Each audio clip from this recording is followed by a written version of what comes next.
जय जय रघुवीर समर्थ। गणेश शारदा चैव सद्गुरु सज्जनस्तथा। आराध्य दैवतं गुह्यं सर्वमे रघुनंदन। कृपा कटाक्षाची किरणे मोह समुद्राचे आटणे।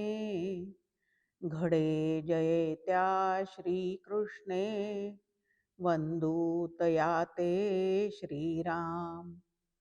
जयांचे करिता स्मरण होय सकल विद्यांचे अधिकरण। ते वंदूया श्रीचरण श्री गुरूंचे। जय जय रघुवीर समर्थ।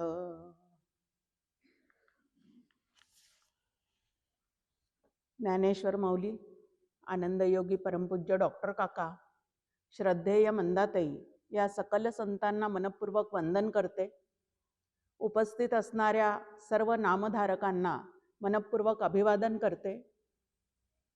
आज आपल्यासमोर ज्या अभंगाचं चिंतन करणार आहे तो ज्ञानेश्वर माऊलींचा अभंग आहे। आत्ता म्हटला गेलेला तो अभंग नाही। इथं जो लिहून ठेवलेला आहे तो अभंग आज या ठिकाणी चिंतनासाठी आपण घेतलेला आहे। प्रसिद्ध अभंग ज्ञानेश्वर माऊलींचा समाधी साधन संजीवन नाम। शांती दया सम सर्वाभूती, शांतीची पै शांती निवृत्ती दातारू। हरी नाम उच्चारू दिधला तेणे, शमदम कळा विज्ञान सज्ञान। परतोनी अज्ञान न ये घरा, ज्ञानदेवा सिद्धी साधन अविट। भक्ती मार्ग नीट हरिपंथी। नेहमीच आपल्या कानावरून सुंदर आवाजामध्ये सुंदर चालीमध्ये हा अभंग पडत असतो, पण सुंदर आवाज सुंदर चाल याच्यासोबत सुंदर अर्थ आपण काही जाणून घेत नाही। आज सकाळच्या प्रास्ताविक प्रवचनामध्ये आपल्यासमोर एक ओवी आदरणीय कौलवकर सरांनी ठेवली होती की न जाणता कोटीवरी, साधने केली परोपरी, तरी मोक्षाचा अधिकारी होणार नाही। अशीच अजून एक समर्थांची ओवी आहे। समजले आणि वर्तले तेची भाग्यपुरुष झाले, या वेगळे उरले अवघे करंटे। समजून उमजून नाम जर आपण घेतलं तर नामधारणा, नामध्यान आणि नाम समाधीपर्यंतचा आपला प्रवास जो आहे तो अत्यंत सुलभतेने आणि उत्तम पद्धतीने होऊ शकतो। मग आता आपण सगळेजण नामधारक आहोत, तर असा प्रवास आपला चाललेला आहे का, असा प्रश्न स्वतःला विचारायचा आहे। कारण जिथं नामस्मरण योग्य पद्धतीने चाललेलं आहे त्या ठिकाणी मुखी नाम हाती मोक्ष हे तत्काळच त्या ठिकाणी अनुभवाला येतं। शांती समाधान नामस्मरणे पावावे समाधान, अशी समर्थांची एक ओवी आपल्या समोर आहे।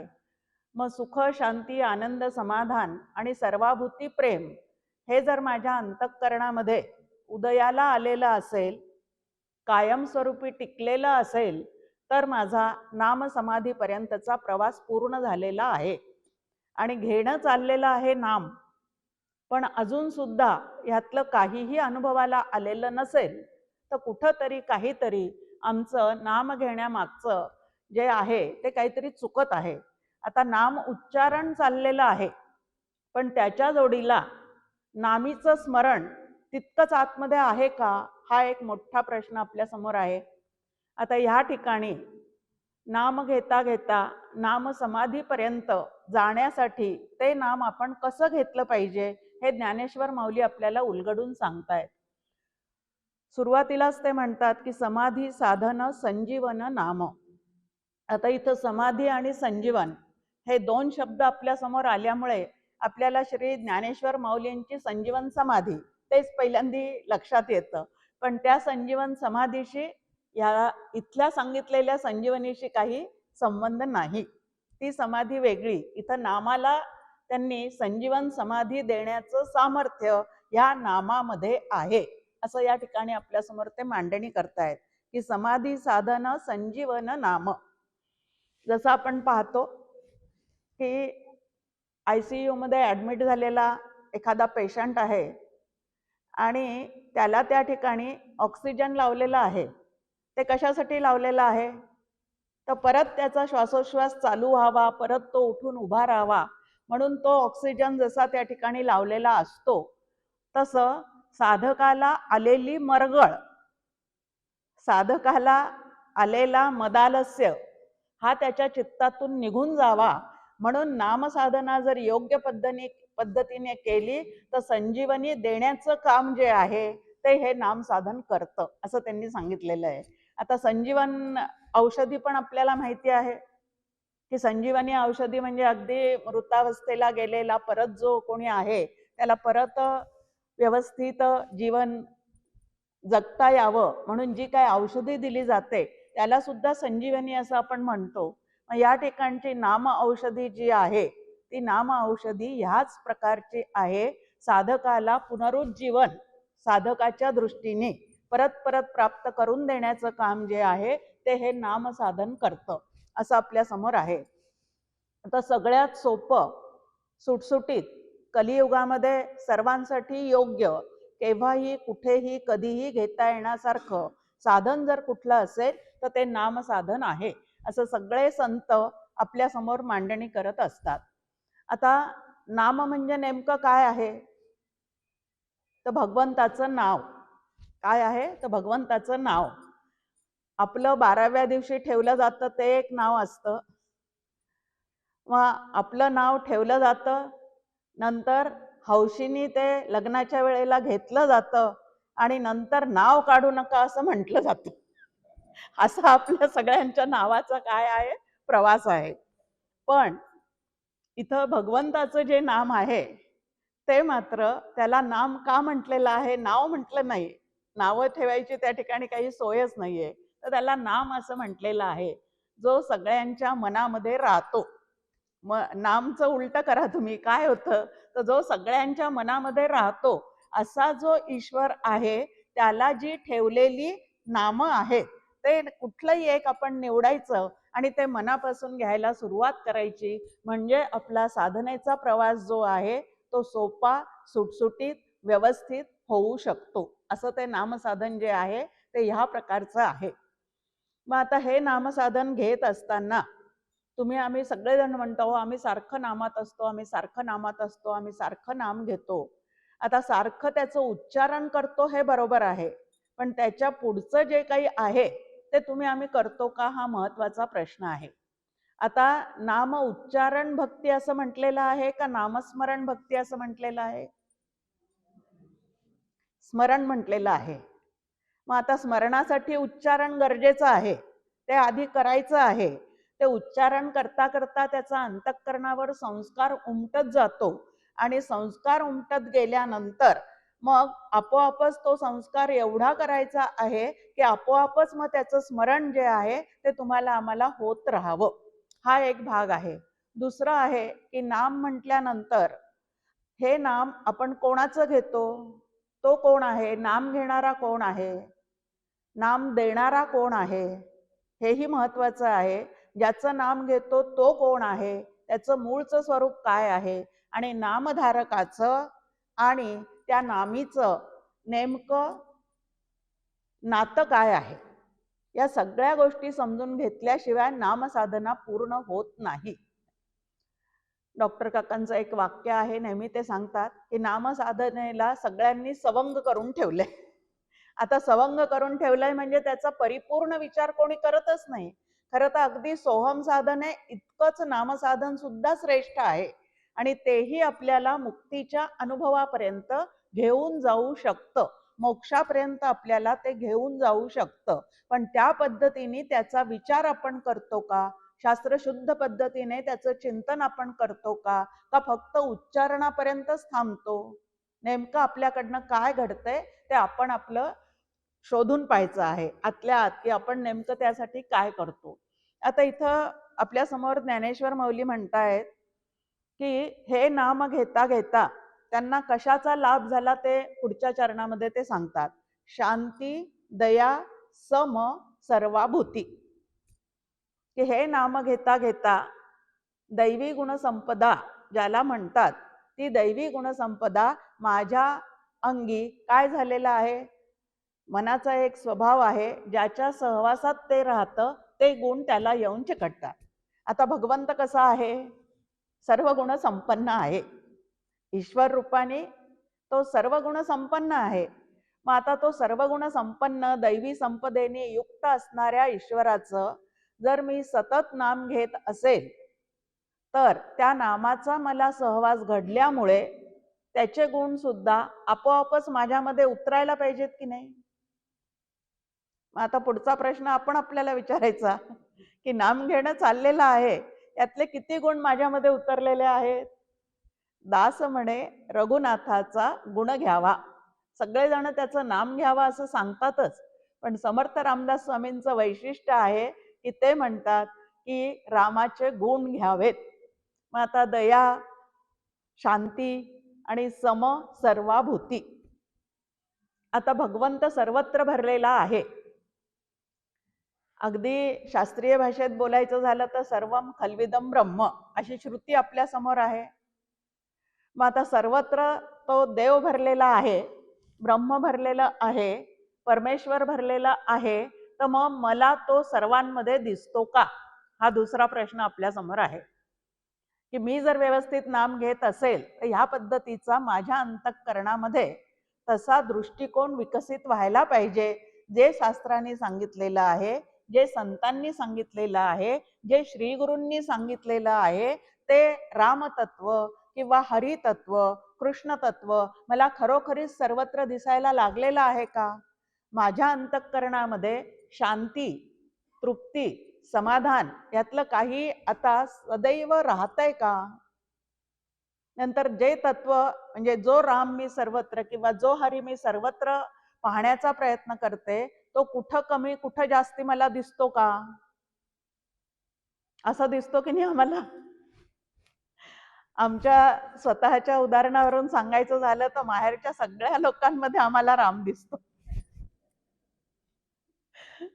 इकडं पण तसंच आहे हा, असं काही नाही, त्यांच्या त्यांच्या घरातल्या लोकांमध्ये दिसतो, सासूरवाडीच्या लोकांमध्ये नाही दिसू शकत.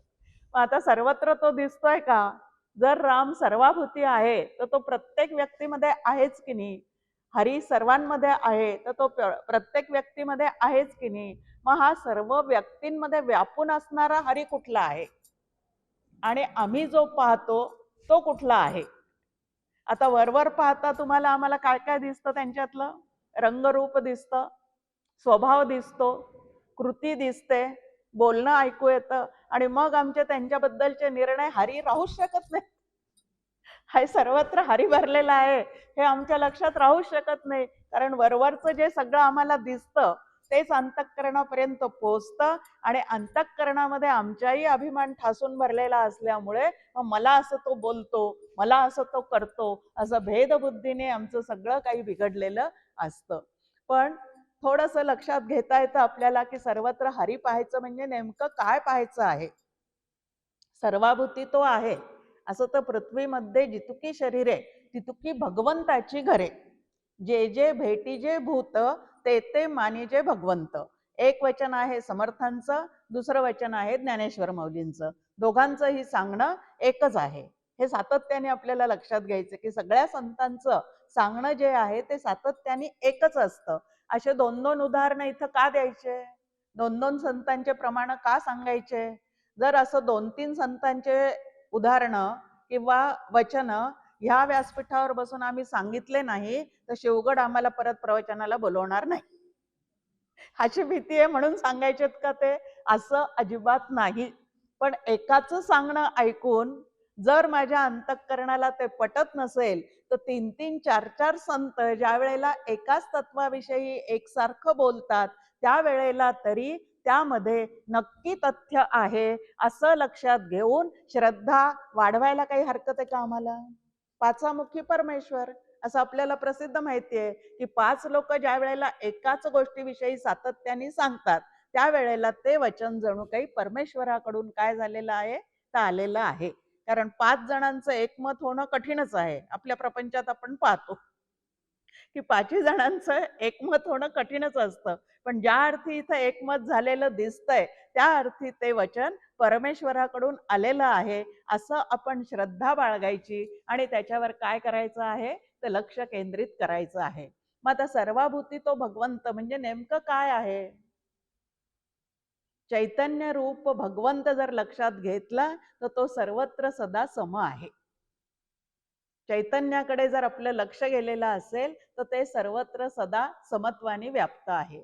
मग जो माझ्याशी भांडतो, तोही चैतन्याच्या सत्तेवरच भांडतो, आणि जो माझ्याशी अत्यंत प्रेमाने संवाद साधतो, तो सुद्धा चैतन्याच्या सत्तेवरच तसे संवाद साधतो. मग चैतन्याची सत्ता भांडखोर माणसामध्ये आणि अत्यंत प्रेमळ माणसामध्ये एकच आहे की नाही? असं जर त्या हरीचं स्वरूप लक्षात आलं, तरच सर्वाभूती परमेश्वर आहे हे आमच्या लक्षात येऊ शकतं. अन्यथा रामाचं, कृष्णाचं रूप सर्वत्र आम्ही पाहायला गेलो तर ते कदापि शक्य नाहीये. ते अत्यंत सौंदर्यवान आहेत, आणि अत्यंत सौंदर्यवान असणारं त्यांचं जे रूप आहे, सौंदर्य आहे, ते सौंदर्य आम्हाला प्रत्येक शरीरात दिसणार आहे का? दिसणार नाही. मग त्यांचं अजून एक सौंदर्य आहे. रामकृष्ण दत्त विठ्ठल हे जे सगळे दैवत आपल्या समोर ठेवलेले आहेत, त्या दैवतांचं एक बाहेरचं रूप सुद्धा अतिशय सुंदर आहे. पण अधिक देखणे तरी निरंजन पाहणे. काय संतांनी सांगितलंय, इथं आपल्या मनाने काहीच बोलायचं नसतं, की अधिक देखणे तरी निरंजन पाहणे. अत्यंत सौंदर्य जिथं कुठलाही डाग नाही, असं एकच सौंदर्य आहे, ते म्हणजे निर्गुण निराकाराचं. आणि ते सर्वत्र सदा समत्वानी ते सौंदर्य भरलेलं आहे. मग वरून कितीही कुरूप असणारा दिसणारा माणूस असला तरी त्याच्या आतमधलं जे चैतन्य आहे ते मात्र सुंदरच आहे, आणि ते सर्वत्र सदा सम आहे. आणि म्हणून आम्ही दृष्टी कशी विकसित करायची आहे?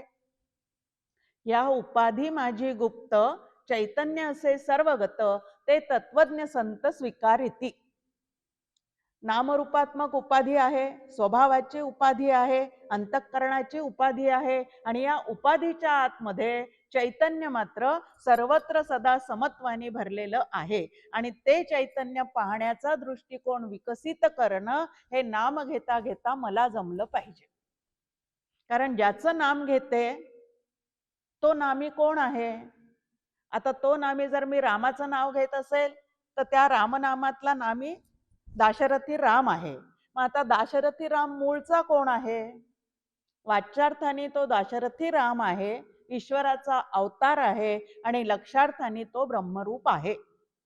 ह्या पद्धतीचा विचार जर त्या नामामागचा आमचा स्पष्ट झालेला असेल, तर नाम घेता घेता त्या नामीला सर्वत्र पाहण्याची कला विकसित करणे, याला नामसाधना असे म्हणतात. नामसाधनेची एक व्याख्या जी आहे, किंवा याला नामधारणा असे म्हणतात, अशी एक व्याख्या जी आहे ती तुमच्या आमच्या समोर या ठिकाणी येऊन जाते.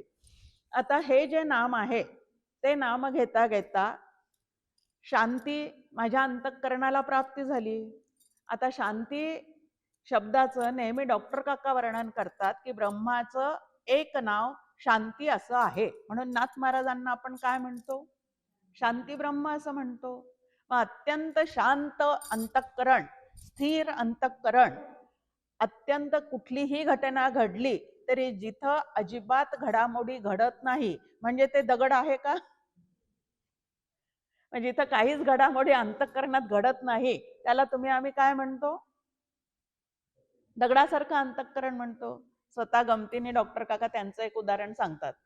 ते म्हणतात, माझ्या मुलीचं लग्न झालं त्यावेळेला तिला पोहोचवण्याचं काम करत असताना माझ्या डोळ्यात अजिबात पाणी आलं नाही, आणि म्हणून माझी पत्नी मला म्हणायची की देशमुखांच्या सगळ्या मुली आता तुम्हीच पोचवत जा, कारण तुम्ही कसे आहात म्हणजे तुम्हाला काहीच अंतःकरणाला वाटलं नाही, असं आहे का? असं अजिबात नाही. जो वास्तव स्वीकारतो, मुलगी झाल्यापासून कन्या हे परक्याचं धन आहे असं ज्यांनी व्यवस्थित समजून घेतलेलं आहे, तिचं पालन पोषण व्यवस्थित केलेलं आहे, आणि ती जर दुसऱ्याकडे गेली नसती तरी त्रास झाला असता, म्हणून आपणच तिचं छान थाटामाटात लग्न करून दिलेलं आहे. मग त्या ठिकाणी रडारडी कशाला करायची? पण होते की नाही सगळी रडारडी? मग आपली मुलगी संसाराला निघाल्यावर पहिल्यांदाच तिला रडत रडत निरोप द्यावा का हसत हसत निरोप द्यावा? नेमकं काय करावं तीच सासरी चाललेली असताना, आणि आपण काय करतो मुद्दा बाजूला ठेवायचा. आता हा क्षणभर काय आहे की डॉक्टर काका म्हणतात प्रवचनकारांजवळ काही खुब्या असल्या पाहिजे. एखादं उदाहरण जर व्यवहारातलं सांगितलं तर ते आपल्या जवळचं आहे असं वाटतं, आणि त्याचं अंतःकरण अजून काय होऊन जातं, प्रवचन ऐकण्याकडे लक्ष जातं. अन्यथा नुसतंच तत्वज्ञान तत्वज्ञान मांडत गेलो तर ते सगळं काय होतं, जड होऊन जातं. मग आता इथं अंतःकरण म्हणजे दगडासारखं ते झालेलं नाही, पण वास्तव स्वीकारल्यामुळे ह्या जगतातल्या घडामोडीचं ज्याच्या अंतःकरणाला आता सुख दुःख रूपी काहीही आघात पोचत नाही, असं ते शांत झालेलं अंतःकरण हे नामाच्या साह्याने होऊ शकतं.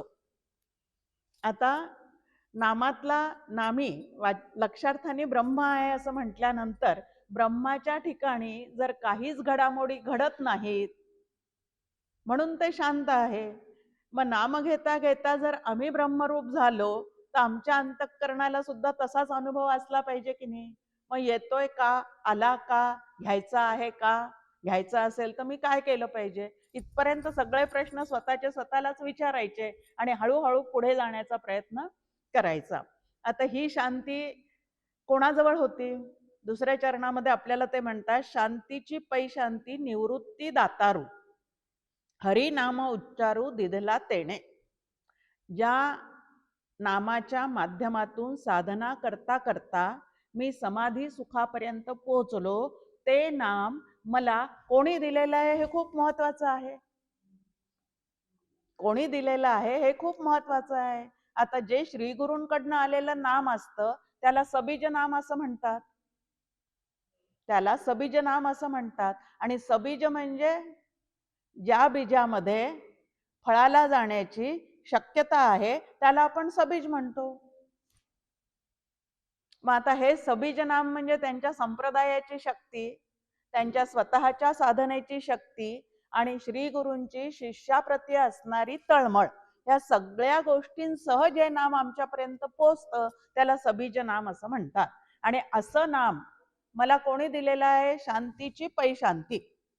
म्हणजे नाम देणारे जे श्री गुरु आहेत ते सुद्धा त्या शांती ब्रह्माशी ऐक्य पावलेले आहेत. महत्वाचं काय आहे, ते सुद्धा त्या शांती ब्रह्माशी ऐक्य पावलेले आहेत. आता शांती दोन प्रकारची असते. एक आणलेली आहे आणि एक सहज असलेली अवस्था आहे, आणि एक वादळापूर्वीची शांतता आहे. कितीतरी शांती आपल्या समोर आहेत की एक वादळापूर्वीची आपल्याला सगळ्यांना घरात माहिती आहे की त्यावेळेला बोलणं योग्य दिसलं नव्हतं म्हणून मी बोललो नाही. मग ती शांती काय आहे? जबरदस्तीने थोड्या वेळापुरतं आणलेली आहे. आणि ही शांती कशी आहे? आता अखंड त्या स्थितीला प्राप्त झाल्यामुळे अंतःकरणामध्ये स्थिर झालेली अशी. आणि असे निवृत्तीनाथ हे त्यांना सद्गुरू म्हणून लाभलेले आहेत. आता बघा, ज्ञानेश्वर माऊलींना आपण विष्णूचा अवतार म्हणतो. आता जो विष्णूचा अवतार आहे त्याने खरोखरी सद्गुरू करण्याची काही गरज होती का? कारण सद्गुरू करून त्यांच्याकडून साधन घेऊनही आम्हाला विष्णूपर्यंतच पोचायचं आहे. मग त्यांना काही हे करण्याची गरज होती का? अजिबात गरज नव्हती.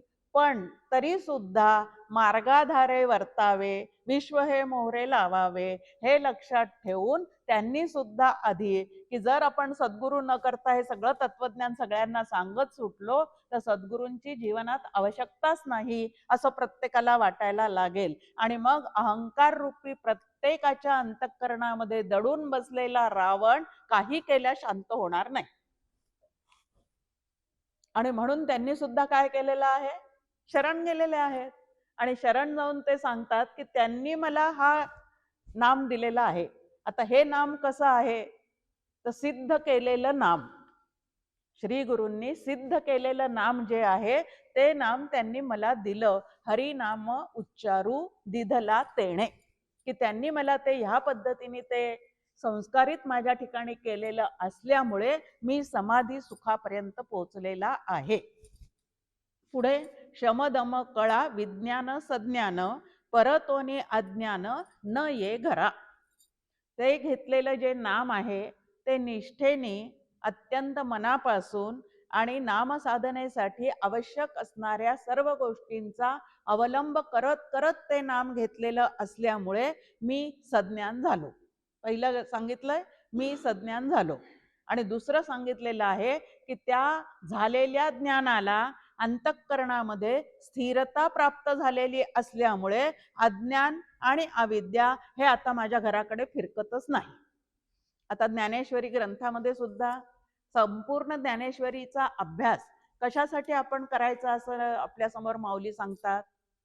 येथ अविद्यानाश हे स्थळ, मोक्षोपादान हे फळ, ही दोहीसी केवळ कारण ज्ञान. की ज्ञानेश्वरीचा अभ्यास करून आपल्या चित्तातली सगळी अविद्या जी आहे ती नाहीशी झाली पाहिजे आणि ब्रह्मविद्या जी आहे ती आपल्या पूर्णपणे अंगोपांगी बहरली पाहिजे. असं झालं तरच ज्ञानेश्वरी आपल्याला कळल्यासारखी होईल. अगदी तसंच नामाच्या बाबतीमध्ये सुद्धा आहे. नाम घेता घेता आमच्यातली सुद्धा अविद्या जी आहे, अज्ञान जे आहे ते पूर्णपणे निघून गेलं पाहिजे. आता कुठलं अज्ञान आहे आमच्या जवळ?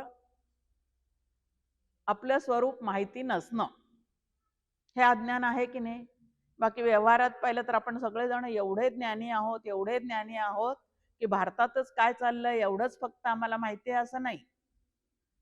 अमेरिकेत काय चाललंय, इंग्लंडला काय चाललंय, इकडं काय चाललंय, तिकडं काय चाललंय, या सगळ्या गोष्टी आम्हाला ज्ञात आहेत.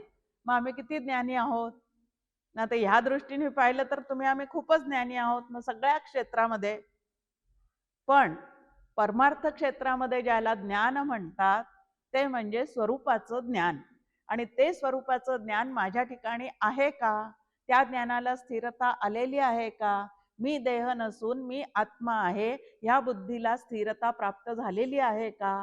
हे जर आपण तपासून पाहिलं तर नामही चाललेलं आहे आणि येरे माझ्या मागल्याप्रमाणे देहबुद्धी सुद्धा जशीच्या तशी आहे. असं जर आमचं चाललेलं असेल तर कुठंतरी काहीतरी ते नामसाधन जसं करायला पाहिजे तसं आमच्याकडनं होत नाहीये. ज्ञानदेवा सिद्धी साधन अविट, भक्ती मार्ग नीट हरिपंथी. ज्ञानेश्वर महाराज म्हणतायत या ठिकाणी की ही मोक्ष सिद्धी लाभण्यासाठी नामासारखं अविट साधन जे आहे ते माझ्या सद्गुरूंकडनं मला प्राप्त झालं आणि त्यांनी दाखवलेला हा जो भक्ती मार्ग आहे त्या भक्ती मार्गावरून हरीच्या भेटीसाठी मी निश्चिंतपणे त्यांनी सांगितलं त्याप्रमाणे साधना करत करत निघालेला आहे आणि म्हणून मला तिथपर्यंत पोचता आलं. समर्थही आपल्याला तेच सांगतात, मना सज्जना भक्तिपंथेची जावे, तरी श्रीहरी पाविजे तो स्वभावे. संतांनी आखून दिलेल्या भक्ती मार्गावरून जो बरोबर त्यांनी सांगितलं त्याप्रमाणे, दोन आहेत भक्तीचे प्रकार. या शास्त्रीय भाषेत सांगत नाही मी आता, आपलं नेहमीचं जे आहे, एक आहे आमची आपली भक्ती बरी, म्हणजे मला जमेल तशी, मला परवडेल तशी, मी करू शकते तेवढीच, असं जे काय आहे त्याला आमची आपली भक्ती बरी असं म्हणतात. आणि अशी आमची आपली भक्ती बरीने आपण मोक्ष स्थितीपर्यंत नाही जाऊ शकत, तिथपर्यंत आपण कधीच पोहोचू शकत नाही. मग आता ती भक्ती कशी पाहिजे? भक्ती चैन योगे देव, निश्चय पावती मानव, ऐसा आहे अभिप्राव ये ग्रंथी. जर संतांनी सांगितल्याप्रमाणे ती आमची भक्ती यथायोग्य पद्धतीने चाललेली असेल तर आम्ही नक्कीच काय करू शकतो, तर या मानव देहामध्ये देवासंबंधीचा विचार पूर्ण करत करत देवाशी ऐक्य नक्की पाहू शकतो, असं सगळे संत तुम्हाला आम्हाला सांगतात. आता ज्ञानेश्वर माऊली सुद्धा हरिपाठातही आपल्याला म्हणतात, मोक्ष रेखे आला भाग्य विनटला. साधन कुठलंही असेल, कर्ममार्गाचं असेल, भक्ती मार्ग असेल, नामसाधना असेल, अष्टांग योग असेल किंवा ज्ञान मार्ग असेल, कितीतरी मार्ग आपल्या समोर आखून दिलेले आहे. पण या सगळ्या मार्गांच्या माध्यमातून निर्गुण ब्रह्मते अंतरी बिंबले. ध्येय काय आहे? ध्येय काय आहे? कुठल्याही मार्गाने जा तुम्हाला मुंबईला जायचं असेल तर तुम्ही प्लेननी जाऊ शकता, बसनी जाऊ शकता, ट्रेननी जाऊ शकता, स्वतःच्या कारनी जाऊ शकता, सायकलनी जाऊ शकता, पायी पण जाऊ शकता. पण मुक्कामाला कुठं पोचायचं आहे हे माझ्या पक्क लक्षात असलं तर मी तिथपर्यंत नक्की जाणार. मग साधन कुठलंही असू दे. मग इथं सुद्धा आपल्या समोर तेच सांगितलेलं आहे की नामसाधन जर आपण स्वीकारलेलं असेल, बघा प्रत्येक साधनाच्या नंतर योग शब्द आलेला आहे. कर्मयोग, अष्टांग योग, भक्ती योग, ज्ञानयोग, नामयोग, योग हा शब्द आलेला आहे. आणि योग म्हणजे जुळून येणे. आता व्यवहारातले योग जुळून येतात का ते योग जुळून येण्यासाठी आम्ही प्रयत्न करतो हो? काय करतो? आता कुठंतरी आहेच आहे, मुलगा झाला असेल तर कुठंतरी आमची सून पण जन्माला आलेली आहेच आहे, पण नंतर त्यांना एकत्र आणण्यासाठी जे काय करावं लागतं ते आमच्याकडनं चाललेले असतात की नाही प्रयत्न. तसं आम्ही नरदेहात आल्यापासूनच भगवंत आमची वाट पाहतो आहे, पण त्याची ना आमची भेट जुळवून येण्याचा योग जो आहे तो आम्ही घडवून आणला पाहिजे की नाही. पण या बाबतीत आम्ही काय म्हणतो, अहो डॉक्टर देशमुखांनी बोलवलं तर आम्ही शिवगडला येणार. आता अमेरिकेत आम्हाला कोणी बोलवलं का? तो योग आम्ही जुळवून आणतो की नाही. तिकडं आम्हाला काय ट्रम्पनी आमंत्रण दिलंय का आमची अमेरिका पाहायला या म्हणून? इंग्लंडला कोणी आम्हाला बोलवलंय का पाहायला या म्हणून? पण तिकडचे योग आम्ही जुळवून आणतो की नाही. किती प्रयत्न करतो, व्हिसा, पासपोर्ट, पैसे, सगळ्या गोष्टीसाठी प्रयत्न करावे लागतात. मग ते प्रयत्न आम्ही करतो आणि योग जुळवून आणतो. मग ह्याच क्षेत्रामध्ये असं का बरं आहे? अहो समर्थांनी बोलवलं तरच सज्जनगडला जाता येईल, जोपर्यंत त्यांच्या मनात येत नाही. किती उलट बोलतो. जोपर्यंत त्यांच्या मनात येत नाही तोपर्यंत मी तिथं पोहोचू शकत नाही. अरे माझ्या मनात आलं पाहिजे की काही झालं, कितीही संकट आले, कितीही अडचणी आल्या, तरी सुद्धा मला समर्थांना भेटायचंय म्हणजे भेटायचंय. हे माझ्या मनात येईल त्यावेळेला सगळे योग जुळून येतील. पण आम्ही या ठिकाणी मात्र काय करतो, तिकडून योग आले तर असं म्हणतो. आणि प्रपंचामध्ये कितीही अडचणी आल्या तरी सुद्धा सायासे करसी प्रपंच दिननिशी हरीशी न भजसी कवण्या गुणे. या प्रपंचात काय कमी अडचणी येतात का आपल्याला? पण त्या सगळ्या अडचणींवर मात करून प्रपंच पूर्ण करण्याचा आपला सारखा अट्टहास आहेच की नाही. मग परमार्थ पूर्ण करण्याचा अट्टहास असा का बरं नाहीये आमच्याकडे? खरं तर जे प्रारब्धाने होणारं आहे त्याच्यासाठी आमचे भरपूर प्रयत्न आहेत, आणि जे प्रयत्नाने सिद्ध होणारं आहे त्याच्यासाठी मात्र योगावर अवलंबून आहोत. आता पुरुषार्थ म्हटलेलं आहे. पुरुषार्थ शब्दाचा अर्थच मुळात पौरुष प्रयत्नाने प्राप्त केलेलं. मग आता परमार्थ, मोक्ष, भगवंताची भेट याला पौरुष प्रयत्न पाहिजेत. मी तेवढे प्रयत्न केले तर निश्चितच तिथपर्यंत पोहोचणार आहे. पण तशी आमची काय नसते त्या ठिकाणी, जिद्द नाही, खात्री नाही, अट्टहास नाही. ते प्रपंचातले चकार डॉक्टर काका म्हणतात इकडं लावा, सगळं बरोबर होतं. प्रपंचात किती चकार आहेत. कुठली गोष्ट जर आम्हाला घ्यायची असेल, करायची असेल तर ते सगळे च लावून आपण करतो. ते चकार इकडे लावा म्हणजे परमार्थ सुद्धा आपला जो आहे तो पूर्ण होऊ शकतो. आता महत्वाचं इथं आपल्या समोर आहे की या अभंगामध्ये ज्ञानेश्वर माऊली आपल्याला नाम घेता घेता नाम समाधीच्या अनुभवापर्यंत पोहोचण्यासाठी आपल्याजवळ जी असावी लागते अशी जी आध्यात्मिक संपदा आहे त्याचा या ठिकाणी त्यांनी पूर्ण उल्लेख केलेला आहे. आता कितीदा हा अभंग आपण ऐकलेला आहे, पण असं काही ज्ञानेश्वर माऊलींनी आपल्याला याच्यामध्ये खाणाखुणा सांगितलेल्या आहेत त्या कधी आपल्या लक्षात येतात का? तर येत नाही. आता महत्वाचं की हे नाम मला श्री गुरूंकडनं प्राप्त झालेलं आहे, हे एक महत्वाचं त्यांनी इथं आपल्या समोर सांगितलेलं आहे. दुसरं आहे की हे नाम घेता घेता सद्यस्थितीमध्ये जरी मला सर्व हरिरूप दिसत नसतील, रामरूप दिसत नसतील, कृष्णरूप दिसत नसतील, तरी ज्या अर्थी माझ्या श्री गुरूंनी सांगितलेलं आहे हे तत्व सर्वांमध्ये तितकंच भरलेलं आहे, त्या अर्थी आता इथून पुढे माझा दृष्टिकोन बदलला पाहिजे की नाही?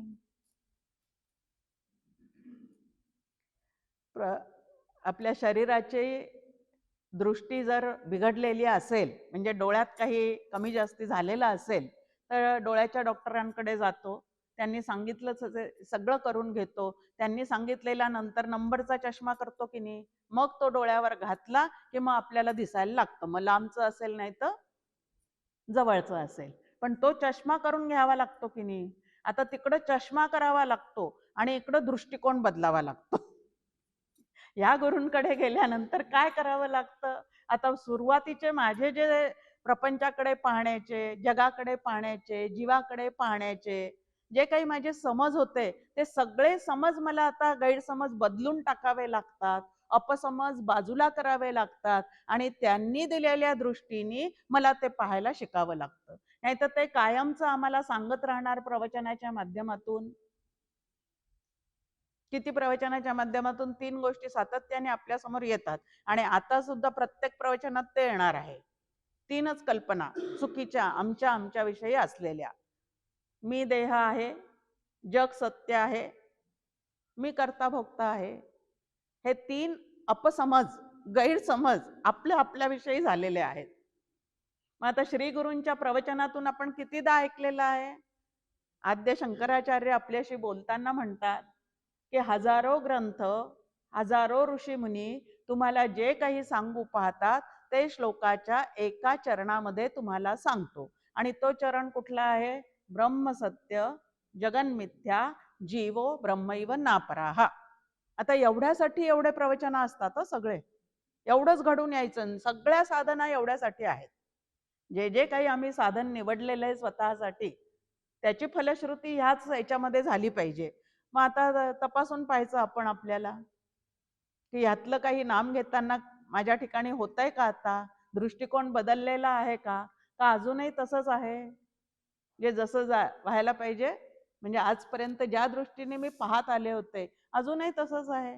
आता प्रवचनाच्या निमित्ताने अनेक ठिकाणी जाण्याचा राहण्याचा योग येतो. खूप जण म्हणतात अहो हे ऐकायला खूप छान वाटतं ब्रह्मसत्य जगन्मिथ्या, पण काही म्हणा जयश्रीताई तुम्ही, थोडं तरी मनाला दुःख होईलच की नाही. समोरच्या माणसाने अपमानास्पद बोललं तर होईलच की नाही. मग आता जगन्मिथ्यात्व निश्चय झालाच नाही याचा अर्थ. ज्या अर्थी अजून मला दुःख होतंय, ज्या अर्थी अजून मला सुखाने उचंबळून येते, दुःखाने होरपळून निघते, त्या अर्थी ब्रह्मसत्य जगन्मिथ्या हा माझा निश्चय झालेला नाही. मग आता अंतःकरणात ह्या दोन्ही गोष्टी नसू शकतात असं कधी असू शकतं का अंतःकरणामध्ये? असा दुसरा एक प्रश्न आमच्या समोर येतो. कारण आजपर्यंत अंतःकरणाला एवढीच सवय आहे की ह्याच्या व्यतिरिक्त शांत तृप्त समाधानी असं अंतःकरण असू शकतं ह्याची आम्हाला कल्पनाच नाहीये. आणि म्हणून कोल्ह्याला द्राक्ष आंबट की आम्ही तितकी साधना करू शकत नाही आणि म्हणून जे संतांनी सांगून ठेवलेलं आहे तिथपर्यंत पोहोचणं केवळ अशक्य आहे, असं असूच शकत नाही, असं सातत्याने तुम्हाला आम्हाला काय होत राहतं तर वाटत राहतं. आणि आपण आपल्या कल्पनेवरूनच समोरच्याला सुद्धा बघत असतो. म्हणजे डॉक्टर काकांच्या बाबतीतलाच एक अनुभव सांगते मी. डॉक्टर काकांच्या गुडघ्याचं ऑपरेशन झालं. आता सगळ्या लोकांना वाटायचं पण वेदना होतच असतील ना काका, तुम्हाला वेदना होतच असतील ना. अरे वेदना तर होणारच शरीराला, पण त्या वेदना मला झाल्या असं मी समजत नाही. एवढंच एक लक्षात ठेवायचंय की नाही परमार्थ म्हणजे. आता त्या वेदना मला झाल्या म्हटलं की त्या वेदनांचा बाऊ होतो आणि वेदना शरीराला झालेल्या आहेत. शरीराचं काम करतंय, त्याला औषध गोळ्या द्यायच्या आहेत आणि वेदना बाधित करून जीवन जगता येतं हे मात्र नक्की आहे. आणि ते हे संत आपल्याला आचरून दाखवतात, पण आपला त्याच्यावर विश्वास बसत नाही. असं कसं असतं का? थोडं तरी काहीतरी वाटतच असेल ना त्यांना, असं आपण आपल्या कल्पनेने त्यांना विचारत राहतो की थोडं तरी दुःख झालंच असेल की नाही, असं झालं असेल की नाही. आता त्यांची स्थिती अंतःकरणाची आणि आपली सद्यस्थितीतली यामध्ये जमीन आसमानाचा फरक असतो. पण आपल्याला जसं वाटतं तसं आपण समोरच्यांना सुद्धा तसंच समजायला लागतो. मग आता इथं आपल्या समोर आहे की समाधीला नाम जे आहे ते संजीवनी औषधासारखं आहे असं इथं म्हटलेलं आहे की जेव्हा जेव्हा आम्हाला मरगळ येते, जेव्हा जेव्हा आमची ऊर्जा कमी पडते, ज्या ज्या वेळेला आम्हाला ते करावंसं वाटत नाही, अशा वेळेला तुम्ही थोडंसं जोर लावून जर नाम घेतलं तर साधक म्हणून आपल्याला परत काय होतं, मरगळ निघून जाते. डॉक्टर काकांना एकदा असंच मी म्हटलं की काका तुम्ही इतके प्रवास करता, खूप प्रवास करायचे काका, म्हणजे कधी कधी तर मला असं वाटतं की आमच्यासाठी एवढा प्रवास करूनच आता असं त्यांना त्रास होतो, पाठीचा, पायाचा, याचा त्याचा. त्यावेळेला काका म्हणले, हे बघ, जर मी हिंडलो नाही तर सगळे साधक मरगळतील.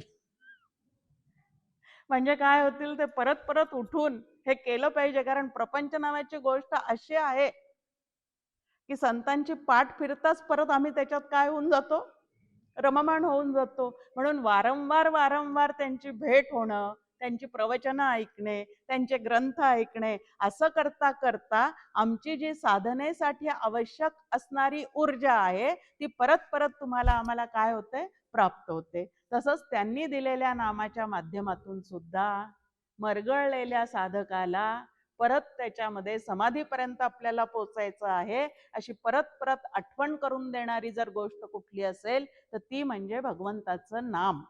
आणि ते नाम जे आहे ते घेण्याचा तुम्ही आम्ही प्रयत्न केला पाहिजे. आता हे नाम घेताना श्री गुरूंकडून मिळालेलं, सबीज असणारं, सिद्ध केलेलं हे नाम मला मिळाल्यानंतर ज्ञानेश्वर माऊली म्हणतात की ते नाम घेता घेता शमदम कळा विज्ञान सज्ञान. हे नाम घेत असताना त्याच्या जोडीला शमदमाचा अभ्यासही माझ्याकडनं व्यवस्थित चाललेला असल्यामुळे कलेकलेने माझी साधना जी आहे ती काय होत गेली, तर परिपूर्ण होत गेली. आता कला आपल्याला चंद्राच्या माहिती आहेत, कलाकलाने वाढतो सुद्धा आणि कलाकलाने तो कमी कमी होत सुद्धा जातो. मग आता शम आणि दम या दोन गोष्टी इथं सांगितलेल्या आहेत आपल्याला. परमार्थ सिद्धीला न्यायचं असेल, अहो तुम्ही नामसाधनाबद्दल बोलताय, मग शमदम कुठून आले, ते तर ज्ञानातले, ज्ञान मार्गातले आहेत असं आपल्याला वाटतं की नाही. पण हे सगळं खरं तर एकच आहे. वेगळ्या वेगळ्या पद्धतीने आपल्या समोर मांडलेलं आहे, पण सगळ्या ठिकाणी शमदम आवश्यकच आहे. अहो साधं आपण पाहतो की आपल्या शरीराला जर एखादा रोग झालेला असेल, आपण डॉक्टरांकडे जातो, तपासतो, ते आपल्याला औषधं देतात. औषधासोबत काही पथ्य पाळायला सांगतात की नाही. आता नुसतेच औषधं घेतले पण पथ्य नाही पाळलं तर आरोग्य नांदतं का? नांदत नाही. पथ्य खूप पाळले पण औषध घेणार नाही असा हट्ट केला तरी सुद्धा ते आरोग्य तिथं संपन्न होतं का? होत नाही. मग या दोन्ही गोष्टी जिथं बरोबरीने चाललेल्या आहेत तिथं आरोग्याचा आनंद जो आहे तो लवकर प्राप्त होऊ शकतो. मग आता इकडं पण तसं आहे की नाही. जेणे विठ्ठल नाम मात्रा घ्यावी त्याने पथ्य सांभाळावी, तुकाराम महाराज आपल्याला म्हणतात की विठ्ठल मात्रा, राम मात्रा, दत्त मात्रा, कृष्ण मात्रा, तुम्ही जे काय नाम घेत असाल ते नाम घेत असताना पथ्य पाळावी लागतात. मग ही पथ्य कुठली आहेत? भगवंताला धर्म खूप आवडतो आणि मी निधर्मी आहे, मला धर्म आवडत नाही, जमेल का? भगवंताला तुल्य निंदा स्तुतीर मौनी, निंदा स्तुती दोन्हीलाही तो समान समजतो, तो कशातच अडकत नाही. आणि मी त्याचा भक्त. छोट्या छोट्या गोष्टींनी पापड मोडतात. कुठलेही शब्द कानावर पडले की आमचं सगळं अंतःकरण बिघडून जातं. मग ते जमणार आहे का? मग आता दोन्ही बरोबरीने चाललं पाहिजे. आता ज्ञान मार्गामध्ये जे शमदम सांगितलेले आहेत त्याचा सरळ अर्थ आपल्या समोर आहे की कुठलीही गोष्ट आपण म्हणतो, अरे जरा दमाने घे, म्हणजे संयम ठेव, थोडासा विचार कर, मग पुढे जा. दमाने घे म्हणतो की नाही. मग आता इथे शम आणि दम म्हणजे काय? परमार्थाला प्रतिकूल असणाऱ्या विषयांपासून मनाला आवरणे म्हणजे शम आणि इंद्रियांना आवरणे म्हणजे दम. मग असं शम आणि दम हे दोन्ही करत करत मला नाम घ्यायचं आहे. मग नामाच्या ठिकाणी काय आहे? इकडं नाम चाललेलं आहे आणि 13 माळा ओढून माळ खुंटीला ठेवली की माझ्या मुखातून दुसऱ्या विषयी काहीतरी निंदा स्तुतीपर बोलणं चाललेलं आहे. गमतीने डॉक्टर काका म्हणतात की कराडला मी कोयनेवर फिरायला गेलो होतो आणि त्या ठिकाणी फिरायला गेल्यानंतर होत्या दोघी तिघीच जणी तिथं बेंचवर बसलेल्या, पण त्यांच्यासोबत नसलेले 20-30 जण होते म्हणे बरोबर. आता म्हणजे काय सगळ्यांच्या लक्षात आलं की प्रत्यक्षात तिथे दोघी तिघीच बसलेल्या दिसत होत्या, पण आपल्या नातेवाईकांच्या चर्चेंना इतका ऊत तिथे आलेला होता की ते सगळे त्या ठिकाणी जणू काही हजर होते. मग आता हे इकडं मी नाम साधक आहे आणि इकडं हा असं बोलला, तो तसं बोलला, याला हे शोभतं का, त्याला ते शोभतं का, असं जर माझं सारखं चाललेलं असेल तर ती नामसाधना परिपूर्ण होऊ शकेल का? नाम परिपूर्णच आहे, पण मी जे साधना करते त्यामध्ये मात्र कुठंतरी काहीतरी पुष्कळ गोष्टी चुकीच्या पद्धतीने सुद्धा माझ्याकडनं होत आहेत. मग आता शम दम म्हणजे मनाला आवरणे, इंद्रियांना आवरणे. आता नामस्मरण जर मला करायचं असेल, सगळ्यांच्या मध्ये मला तो जर भगवंत बघायचा असेल, तर मला जे वाटतं ते सोडून दिलं पाहिजे आणि संतांनी जे सांगितलं ते घट्ट धरून ठेवलं पाहिजे. त्याला धारणा असं म्हणतात. नामधारणा आपल्याला सांगितलंय की नाही, की नामाची धारणा करा. म्हणजे नेमकं काय करा? तर जे श्री गुरूंना आवडतं, जे भगवंताला आवडतं, ते जसंच्या तसं लक्षात ठेवून मला काय आवडतं हा विचार त्या ठिकाणी गौण झाला पाहिजे आणि भगवंताला काय अपेक्षित आहे, त्याला काय आवडतं, त्याचा मी कसा प्रिय होईल, ह्या पद्धतीने स्वतःला घडवत जाणे हे शमदमाचं काम आहे. आता शमदमा हरिपाठामध्ये म्हणतात की त्यांना अवकळा आली. अवकळा आली म्हणजे काय झालं?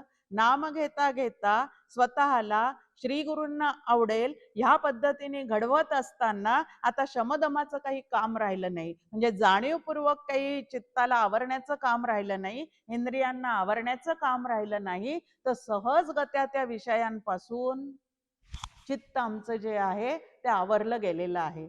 डॉक्टर काकांची एक फार सुंदर ओवी आहे. शमदमाची काठी, वैराग्याची जडीबुटी, गुरुवाक्य काखोटी सांभाळीत जावे. उपनिषदांवर काकांनी ज्या ओव्या रचलेल्या आहेत त्यातली ओवी आहे ही, की तुम्हाला त्या मोक्ष मार्गापर्यंत म्हणजे मोक्षापर्यंत पोचायचं असेल तर शमदमाची काठी हातात पाहिजेच. म्हणजे इंद्रियांना आवर घालता आलाच पाहिजे. मी जर साधक असेन तर मला परमार्थाला प्रतिकूल असणाऱ्या गोष्टीपासून स्वतःला आवर घालणं जमलंच पाहिजे. मग आता नामसाधनेच्या माध्यमातून हे खरं तर अतिशय सोपं होतं. जितकी नामामध्ये मी रंगत जाईल तितके आपोआपच विषय सुटत जातील. इकडं जाणीवपूर्वक आवरायचे आहेत आणि इकडं भगवंताच्या नामामध्ये स्वतःला इतकं झोकून द्यायचं की ते घेता घेता आपोआपच विषयांचा विसर पडू शकतो की नाही. मग तसं होतंय का? माझ्या विषयांचा नाद माझ्या चित्तातला कमी झालेला आहे का? का अजूनही विषयातूनच सुख मिळतं असा माझ्या चित्तामध्ये भ्रम आहे आणि विषयातूनच सुख मिळतं असा भ्रम जोपर्यंत आहे तोपर्यंत त्या हरीशी एकरूपता मला साधता येणार नाही. मग नाम घेणं चाललेलं आहे पण शमदम मात्र नाही. जसं इथं बसले आहेत आपल्या समोर एक वैद्य, पथ्य तितकंच पाळावं लागतं हे त्यांचंही मत आहे की औषध जितकं घेतो तितकंच पथ्य सुद्धा सांभाळावं लागतं. तसं नाम औषधी घेणाऱ्यांनी सुद्धा मंत्र औषधी, नाम औषधी असं त्यालाही म्हटलेलं आहे. भवरोगातून आम्हाला जर पूर्ण पार पडायचं असेल तर ह्याच्या इतकं सुंदर औषध दुसरं कुठलंही नाही. मग ते औषध घेता घेता शमदमाचा अभ्यास म्हणजे विषयांपासून, जगत सत्यत्व भ्रांतीपासून, कर्तृत्व भोक्तृत्व भ्रांतीपासून, देह तादात्म्यापासून स्वतःला दूर करण्याचा प्रयत्न, याला शमदमाचा अभ्यास असं म्हणतात. आणि असा अभ्यास करत करत जो नाम घेतो तो पुढे नामीपर्यंत काय होतो?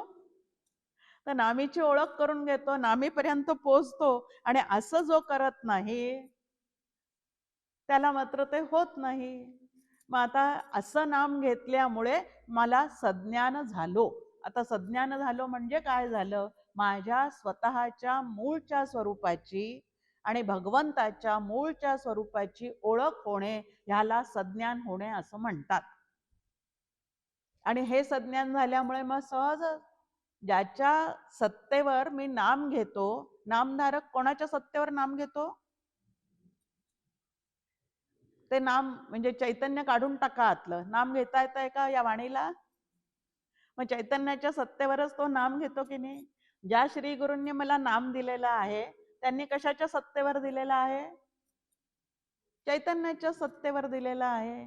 आणि ज्याला मी भेटायला निघालेली आहे, श्री गुरूंनी दिलेल्या नामाच्या साधनातून ज्याला मी भेटायला निघालेली आहे, तो जो नामी आहे तो पण चैतन्य रूपच आहे. मग एका चैतन्याशिवाय इथं दुसरं तिसरं काही आहे का हो? इथं दुसरं तिसरं काहीच नाही. ते चैतन्यच सर्वांमध्ये समत्वानी भरून राहिलेलं आहे. आता बाकीच्यांमध्ये पाहायला मिळते की नाही ते बाजूला ठेवूया, पण नामधारक ज्याचं नाम घेतो आणि ज्याच्याशी ऐक्य पावायचं आहे त्या सगळ्यांमध्ये ते चैतन्यच आहे की नाही.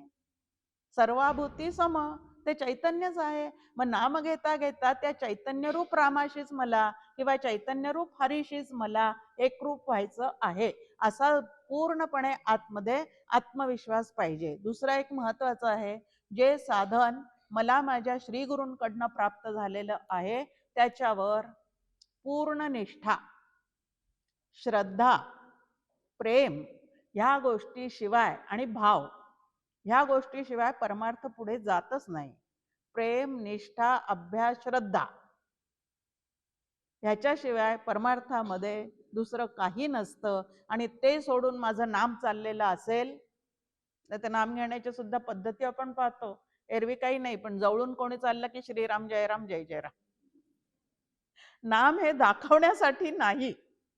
अगदी महत्वाचं आहे की परमार्थातलं कुठलंच साधन हे दाखवण्यासाठी नसावंच. दाखवणं हा प्रपंचातला स्वभाव आहे. आणि तोच घेऊन जेव्हा आम्ही परमार्थामध्ये उतरतो तेव्हा कुठंतरी काहीतरी आमचं तंत्र जे आहे ते पूर्णपणे बिघडलेलं असतं. आणि म्हणून असं माझ्याकडनं होऊ नये हे आपण या ठिकाणी लक्षात घ्यायचं आहे. आता पुढे ते म्हणतात की ज्ञानदेवा सिद्धी साधन अविटव, की चालती बोलती समाधी हे संजीवनीचं हे आहे, स्वरूप आहे. आता ती जर मला प्राप्त व्हावी असं वाटत असेल तर हरिनाम श्री गुरूंकडनं घेतलेलं अत्यंत मनापासून मी सुद्धा ते जपलं पाहिजे. आणि ते जपत असताना फक्त उच्चारण एवढं न ठेवता त्याच्यासोबत त्याचं स्मरण असलं पाहिजे. आता हरीचं, रामाचं, विठ्ठलाचं स्मरण म्हणजे त्यांचं चरित्र माहिती असलं पाहिजे की नाही. ज्याचं नाम मी घेते त्याचं पूर्ण चरित्र, भक्तवत्सलता या सगळ्या गोष्टी मला माहिती असल्या पाहिजे. त्याचा प्रभाव तोही मला माहिती असला पाहिजे. त्याचे पराक्रम माहिती असले पाहिजे. त्याने किती लोकांना तारलं हे माहिती असलं पाहिजे. आणि हे जर लक्षात असेल तर हो, मला पण तो तारणारा आहे असा भाव मनात उत्पन्न होईल की नाही. नाही तर मग कोरडवाहू जमीन एक असते आणि एक बागायत जमीन असते. आता बागायत जमिनीमध्ये सगळं काही ओल असते, पाणी असते, माती काळी असते, सगळं काही असतं. आणि कोरडवाहू मध्ये यातलं काहीच नसतं. तिथं फार प्रयत्न करावे लागतात. मग सद्यस्थितीत आमची कोरडवाहू असली तरी सुद्धा अनेक भक्तांच्या कथा ऐकल्यानंतर सुद्धा ते जर आम्हाला तसं वाटत नसेल की आम्हाला सुद्धा या नामाच्या माध्यमातून पूर्ण संसार समुद्र तरून जाण्याची शक्ती जी आहे ती नक्की प्राप्त होणार, असा जर माझा भाव नसेल तर ते नाम घेताना काय होईल. आता भाव शब्दाचा आपल्या समोर अर्थ आहे भगवंताच्या अस्तित्वाचा 100% निश्चय, श्रद्धा, याला भाव असं म्हणतात. आता तारतो की नाही माहिती नाही बाबा, पण सगळे म्हणतात ना म्हणून घेतोय आम्ही नाम. असं असेल तर कसं होईल. आता कितीतरी असंच आपल्या मनात असतं, माहिती नाही बरं का की तरू की नाही ते माहिती नाही, पण अनेक जण म्हणतात ना म्हणून घेत चाललो. आता बाकीचे लोक काही म्हणू देत, मला खात्री पाहिजे की ज्या अर्थी गुरूंनी मला हे नाम दिलेलं आहे त्या अर्थी त्या नामाचा समग्र विचार जर मी केला, नाम घेता घेता नामीचा त्याचा वाच्यार्थ काय आहे, त्याचा लक्षार्थ काय आहे, मला जे एकरूप व्हायचं आहे ते नेमकं वाच्यार्थाने असणाऱ्या हरीशी एकरूप व्हायचं आहे का लक्षार्थाने असणाऱ्या हरीचं माझं आधीच ऐक्य आहे असं शास्त्र सांगतं. या सगळ्याचा विचार असल्याशिवाय आम्हाला कसं पुढे जाता येणार आहे. नाही तर साधनही चाललेलं आहे आणि अंतःकरणातल्या गडबडी पण तशाच आहेत. असं जर असेल तर कुठंतरी काहीतरी आमचं खटकतंय. मग आता हरिनाम घेता घेता ज्ञान म्हणजे आत्मज्ञान होईपर्यंत तुम्हाला आम्हाला काय करायचं आहे, ते सतत सतत आणि सतत श्रद्धेने, शमदमाच्या अभ्यासाने आणि भावपूर्वक ते नाम घेण्याचा तुम्हाला आम्हाला प्रयत्न करायचा आहे. स्मरण हा बुद्धीचा धर्म आहे. नामस्मरण असं आपण म्हणतो. स्मरण बुद्धीचा धर्म आहे. आता ही बुद्धी किती गोष्टीचं स्मरण ठेवते आमच्या? किती गोष्टीचं स्मरण ठेवते? माझ्या आता लग्नाला 50 वर्ष पूर्ण होतील. 50 वर्ष पूर्ण होतील. 50 वर्षापूर्वीची गोष्ट मला अजून आठवते. कोणी कुठलं ब्लाउज पीस टिपटॉप वालं लग्नात प्रेझेंट दिलं. किती शार्प बुद्धी आहे. आता नको त्या गोष्टी आमची बुद्धी लक्षात ठेवते आणि संतांनी आत्ता सांगितलं की इथून उठलं की सगळं विस्मरणात जातं. निरूपणी हे सद्वृत्ती होते, स्थलत्याग होता, सवयीची जाते. इकडचं मात्र ही बुद्धी असं काम करते. आता ती बुद्धी आमची किती स्थूल झालेली आहे आणि त्या स्थूल बुद्धीला सूक्ष्म असणाऱ्या त्या ब्रह्मचैतन्याचा विचार करायचा असेल तर तिला आता हळूहळू सूक्ष्म करण्याचा प्रयत्न केला पाहिजे. मग आता स्मरण किती विषय आहेत आमच्या?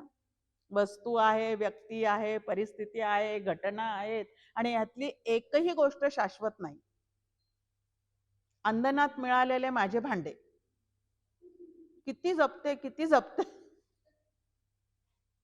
आणि त्याच्यावरून घरात किती वादंग विकायचे असतील तर. आता पितळेचे आणि तांब्याचे भांडे आता कोणी वापरू शकतं का? माझ्यामध्ये ते स्वच्छ करण्याची ताकद आहे का? समोरच्या नंतर येणाऱ्या मुलींना तर ते आवडतच नाही. आता किती दिवस ते जपून ठेवायचे आणि अडगळ करून ठेवायचे घरात, पण नाही, त्याच्यावरची आसक्ती गळून पडत नाही. काही झालं तरी ते कोणाला द्यायचे नसतात आणि घरात ठेवले तरी त्याचा उपयोग नसतो. अशा कितीतरी गोष्टी आमच्या स्मरणात राहतात. त्यानंतर व्यक्ती, कितीतरी व्यक्ती येतात आणि जातात जीवनामध्ये.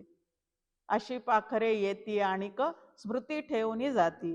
काका म्हणतात थोडा विचार करा, ते स्मृती ठेवून जातात का तुम्ही स्मृती धरून ठेवता? नेमकं काय आहे? ते ठेवून जातात का तुम्ही धरून ठेवता? नको त्या गोष्टी घट्ट धरून ठेवण्यात पटाईत असणाऱ्याला माणूस असं म्हणतात. ज्या गोष्टीचा मला खरंच परत उपयोग नाही अशा गोष्टी चित्तामध्ये पक्क्या ठेवून बसलेले असतो आम्ही.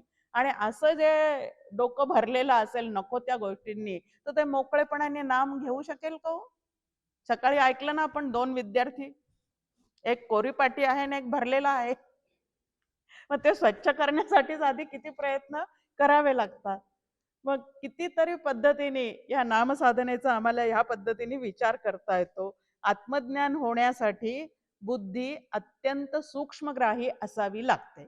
त्याच्या कोटी गुणे विचार अध्यात्मशास्त्री असं सांगितलेलं आहे आपल्याला समर्थांनी सुद्धा, की बुद्धी जी आहे ती अत्यंत सूक्ष्म झाली पाहिजे.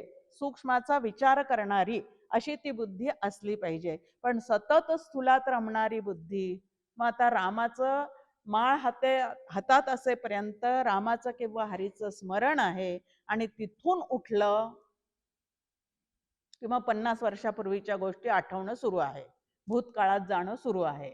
मग आता अशाने समाधीचा कधी अनुभव येईल का? मागील स्मरावे ते ठाके.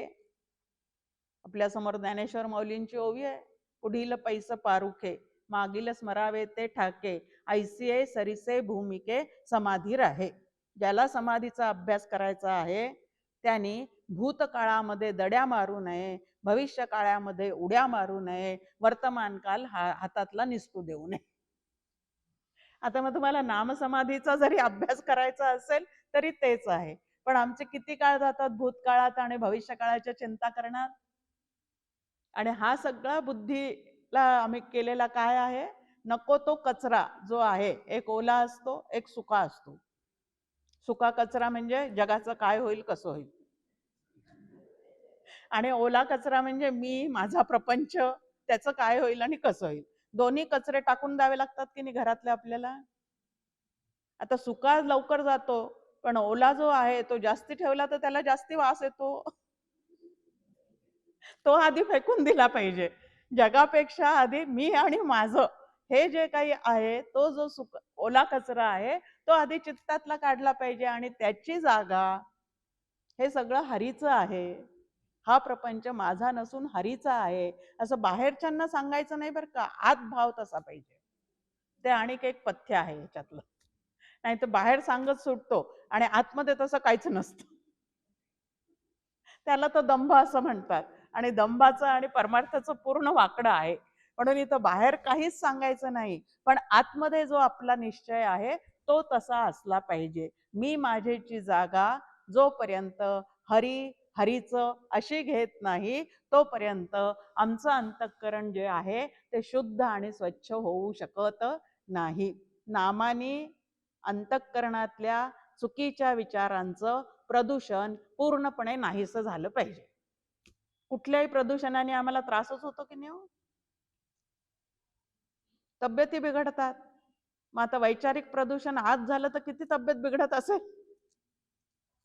मग ते वैचारिक प्रदूषण दूर करण्यासाठी इथले वर्ग आहेत बरं का, की चुकीचे जे विचार आहेत आमच्या चित्तातले ते निघून जाण्यासाठी इथले वर्ग आहेत. मग असं पद्धतीने ती हरिसमाधी जर साधायची म्हणजे भगवंताशी ऐक्य. उपासनेचे शेवटी देवा भक्ता अखंड भेटी. समर्थ उपासनेचं फळ सांगतात. जर तुम्ही नामोपासनेच्या माध्यमातून तिथपर्यंत पोहोचायचं असेल तर मग त्याचं फळ काय आहे? तर देवा भक्ता अखंड भेटी, की त्याचा माझा वियोग आहे असं नाहीच, तर तो मी सदा सर्वदा राम सन्निध आहे, की तो देव माझ्यापासून दूर नाहीच. मग कुठला देव माझ्यापासून दूर नाही? चैतन्य घन असणारा जो परमात्मा आहे तो माझ्यासोबत जागृतीत आहे, स्वप्नात आहे, सुषुप्तीत आहे. तो आहे म्हणून माझं जीवन चाललेलं आहे. मग तो माझ्यापासून भिन्न आहे का? त्याच्याशी अभिन्न होऊन जो राहतो तो मोक्ष पदाला पोहोचतो, आणि त्याच्याशी भिन्नत्वाने वागतो तो संसार चक्रामध्ये अडकतो. संसार चक्रात जो अडकतो तो सुख दुःख भोगतो, आणि देवाशी ऐक्य पावतो तो आनंद भोगतो. मला हवा आहे आनंद, पण चित्त देऊन ठेवलेलं आहे. कोणाला देऊन ठेवलंय? प्रपंचाला वाहून ठेवलेलं आहे. आणि या प्रपंचाला डॉक्टर काका पतसंस्था म्हणतात. पतसंस्था म्हणजे जी नक्कीच बुडणारी असते, आणि अशा ठिकाणी आपण पैसे कधीच गुंतवत नाही. मग आता पैसे गुंतवत नाही, मग अंतःकरण गुंतवून तरी चालेल का हो? या पैशापेक्षा सुद्धा अंतःकरण खूप मोठी इस्टेट आहे. किती कुठं गुंतवावी हा विवेक पाहिजे आम्हाला, आणि त्याच्यासाठी तो विवेक जागृत व्हावा म्हणून नाम साधना आहे. की नाम घेता घेता अंतःकरणातला विवेक आणि या प्रपंचाविषयीची आसक्ती, नाम वाढलं पाहिजे कलेकलेनी, आणि आसक्ती कलेकलेनी कमी झाली पाहिजे. शमदम कळा सांगितलंय की नाही इथं? कलाकलांनी काय कमी झालं पाहिजे आणि कलाकलांनी काय वाढलं पाहिजे, या दोन्हीही गोष्टीचा अभ्यास जो आहे तो इथं आपल्याला करायचा आहे. आता ही अभेद भक्ती म्हणजे काय? नाथ महाराजांची सुंदर ओवी आपल्या समोर. समर्थ झाले, तुकाराम महाराज झाले, आता नाथांना पाचारण करू, कारण सगळ्यांचं मिळून आपल्याला ठरवायचं आहे की नाही, की एवढे संत ज्या वेळेला सांगतात तेव्हा ते व्यवस्थित असलंच पाहिजे. भगवत भाव सर्वाभूती या नाव अभेद भक्ती, हे आकळल्या भजन स्थिती अहंकृती उरेना. की जर खरोखरच नाम घेता घेता त्या भगवंताशी ऐक्य पावेपर्यंतची भक्ती जर आमची परिपूर्ण झाली असेल तर चित्तामध्ये अहंकाराची वृत्ती उरत नाही. आता अहंकार नावाचं एक मोठं प्रकरण आहे, जे या सगळ्या साधनांमधला सगळ्यात मोठा अडथळा, प्रतिबंध जर कोण करत असेल तर हा अहंकार करतो. आणि हा अहंकार कसा आहे? इकडच्या क्षेत्रात आम्ही असतो प्रपंचाच्या, तोपर्यंत माझ्यासारखा प्रपंच कोणी करत नाही. तोच अहंकार घेऊन जर परमार्थामध्ये आलो तर माझ्यासारखा शिष्य कोणीच नाही, माझ्यासारखी सेवा दुसरं कोणीच करू शकत नाही. अहो तुम्हाला काय वाटलं? श्री गुरूंनी मला एकादशीचं व्रत सांगितलं आणि अजूनपर्यंत एकदाही मोडलं नाही. समोरच्याला काय वाटायचं ते तुझ्यासाठी करतेस तू, ते समोरच्यांवर कशाला त्याचा बोजा किंवा समोरच्यांना विचारण्याचं काही कारण आहे का? पण या पद्धतीने तो अहंकार जो आहे तो इकडं सुद्धा काम करत असतो, आणि म्हणून त्याच्यापासून सावध राहून आम्हाला हे नाम घ्यायचं. नाही तर नाम घेता घेता त्याचा सुद्धा अहंकार, 13 माळा ओढल्याशिवाय आम्ही जेवत सुद्धा नाही. अरे मग कोणासाठी घेता? माळा कोणासाठी ओढता? हे लोकांना सांगायचं काय काम आहे? पण त्या प्रपंचातल्या सवयी तुमच्या आमच्या सुटत नाही. मग आता नाम घेता घेता हरी रूप समाधी आम्हाला प्राप्त व्हावी असं जर मला वाटत असेल तर अंतःकरणाच्या आधी जडणघडण करणं हे अत्यंत महत्वाचं आहे. की हरी नावाचं एक तत्व आहे, तेच सर्व जगतामध्ये व्याप्त आहे. त्यामुळे माझ्यामध्ये आणि माझं ज्यांना मी म्हणते त्यांच्यामध्ये सुद्धा तेच तत्व व्यापून आहे. हे संपूर्ण जग जे आहे हे हरिमय आहे. हरी याचा करता भोगता हरता सगळं काही हरी आहे.